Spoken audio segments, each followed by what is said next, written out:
لاتا ہے، نہا کر آتا ہے، خوشبو لگاتا ہے، تیل لگاتا ہے، جلدی پہنچتا ہے، لوگوں میں فرق نہیں کرتا، جہاں جگہ ملی بیٹھ جاتا ہے، غور سے خطیب کو سنتا ہے، خطبے پہ وہ کرتا ہے، جتنی ہو سکے اتنی نافل نماز اضافہ کرتا ہے، تو اللہ آنے والے جمعہ تک کے تمام گناہوں کو معاف کرتا ہے صغائر.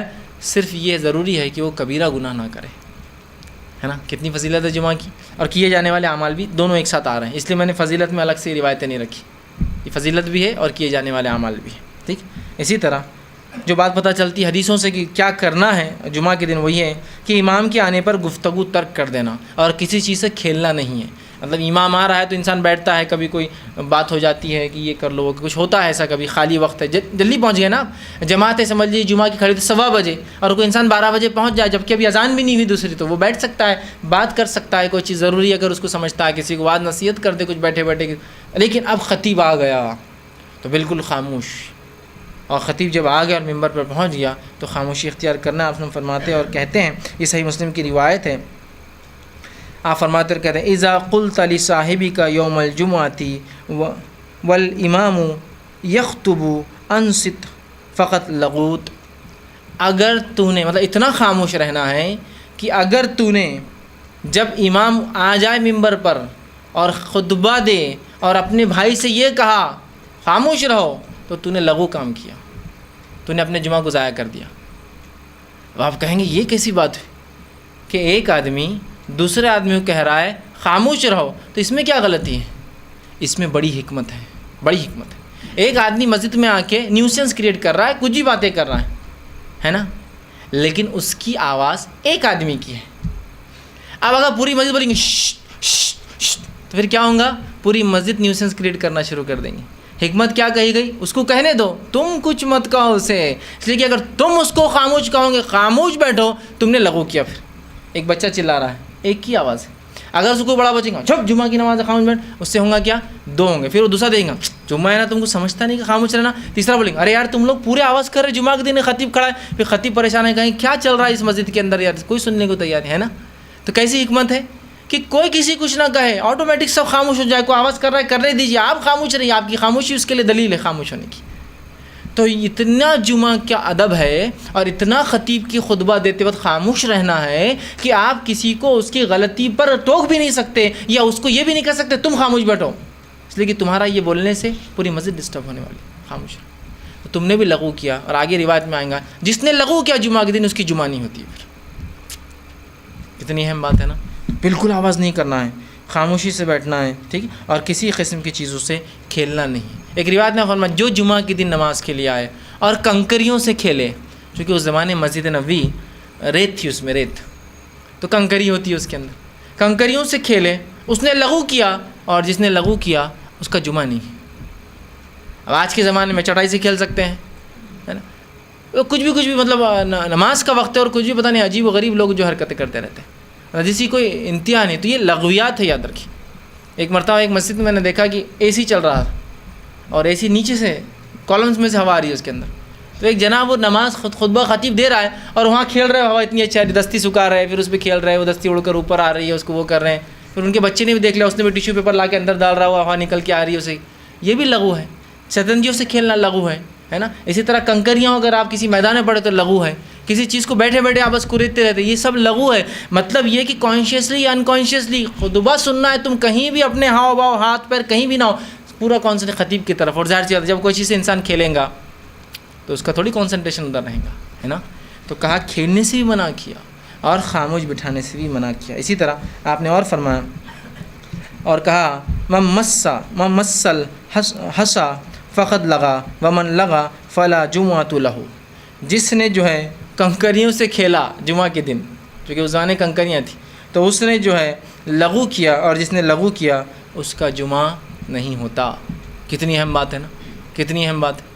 اب ہمارے پاس اللہ رحم کرے کچھ لوگوں کو تو ہند پاک میں ہم دیکھتے عادت ہی ہوتی ہے صرف چلانے کی. مسجد میں آتے یہ نہیں ہے، چٹائی لاؤ، یہ فلاں کرو.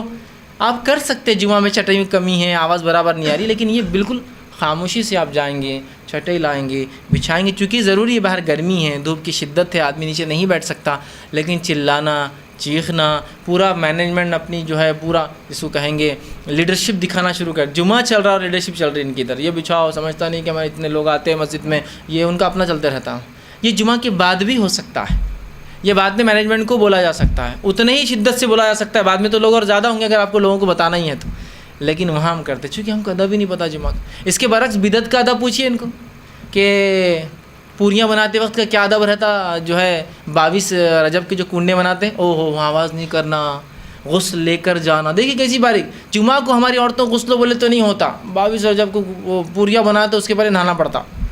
کیسا دیکھیے کیسا مان رہے بدعتوں کو، کس مضبوطی سے، سنت اتنی مضبوطی سے ہم نے نہیں پکڑا، ٹھیک۔ تو کہا پھر اس نے لغو کیا، اور جس نے لغو کیا اس کا جمعہ نہیں ہوتا ہے، ٹھیک۔ اسی طرح فرماتے ہیں اگر کوئی شخص مسجد میں اس وقت آتا ہے جب امام خطبہ دے رہا ہے تو اسے پہلے تحیۃ المسجد پڑھنا ہے اور پھر نیچے بیٹھنا ہے، سیدھا نہیں بیٹھنا ہے، اس لیے کہ نبی اکرم صلی اللہ علیہ وسلم نے اس تعلق سے فرمایا، اور آپ کے زمانے میں ہوا یہ کہ ایک شخص آیا، آپ نے فرمایا اذا جاء احدکم اليوم الجمعۃ والامام یخطب، کہ تم میں سے جب کوئی شخص مسجد میں داخل ہو اور امام خطبہ دے رہا ہو تو آپ نے فرمایا فلیرکع رکعتین ولیتجوز فیہما، کہ تم میں سے کوئی شخص مسجد میں داخل ہو جب خطیب خطبہ دے رہا ہے تو وہ کیا کرے کہ وہ جو ہے 2 رکعتیں پڑھ لے، ہلکی پڑھے، لیکن بہت لمبی نہیں، ہلکی 2 رکعتیں پڑھ لے اور وہاں جو ہے بیٹھ جائے، تخفیف کے ساتھ ہلکی 2 رکعتیں پڑھ لے اور پھر بیٹھ جائے، ہے نا۔ کیا فرمایا آپ نے کہ اگر تم میں سے کوئی شخص مسجد میں داخل ہو، امام خطبہ دے رہا ہو تو تم 2 رکعتیں ہلکی پڑھو اور پھر کیا کرو وہاں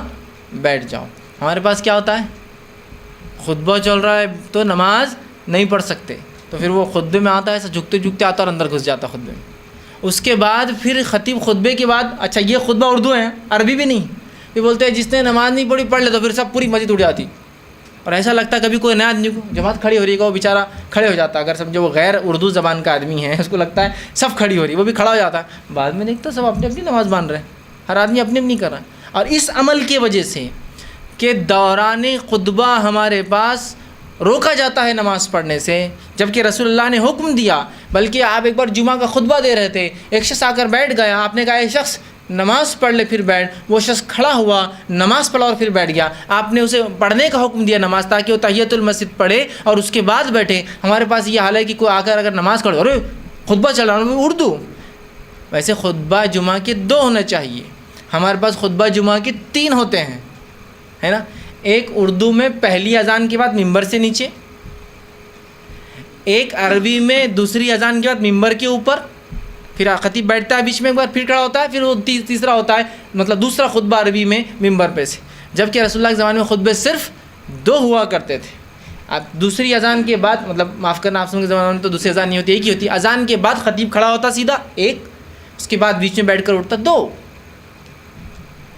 تو دوسرے خطبے کی مطلب پہلا جو اردو میں ہے، جو کہ خطبہ ہے ہی بھی نہیں مسنونہ، جو ممبر سے ہٹ کر کرسی بیٹھ کر ایک ساتھ دیتے رہتے ہیں، جبکہ سنت ہے کہ ممبر پہ چڑھ کے دیا جائے، یہ ایک نئی بدعت ہے ہمارے پاس جو ایجاد کر دی گئی،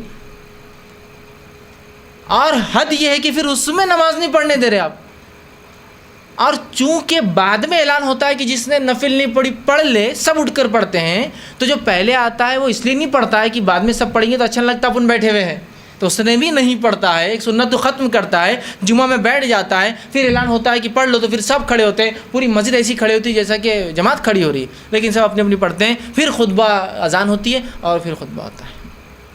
کیسے ہم سنتوں کو ختم کر رہے ہیں ایک کے بعد ایک، نہیں کر لیے تو کیا ہوا، بیٹھ گئے تو کیا ہوا، بس یہی تو مسئلہ ہے نا۔ بدعتوں میں تو کبھی نہیں ہو آپ کو ہم بولے کہ نہیں کرے تو 22 کو کیا ہوتا ہے، نہیں منائے 15 کو تو کیا ہوتا ہے، نہیں جاگے 27 کو تو کیا ہوتا ہے، مطلب رجب کیا، وہ قدر کی نہیں، رمضان کی نہیں، تو نہیں ضروری ہے۔ اور وہاں سوال ہوتا ہے ہم اگر یہ کر لی جاگ لیے تو کیا ہوا، جو چیز بتائی جا رہی ہے اس کو تو تم اہمیت نہیں دیتے ہو، جس کے بارے میں حکم نہیں ہے اس کو تو ایسا پکڑ لیا ہے کہ بالکل دانتوں سے پکڑ لیا آپ نے۔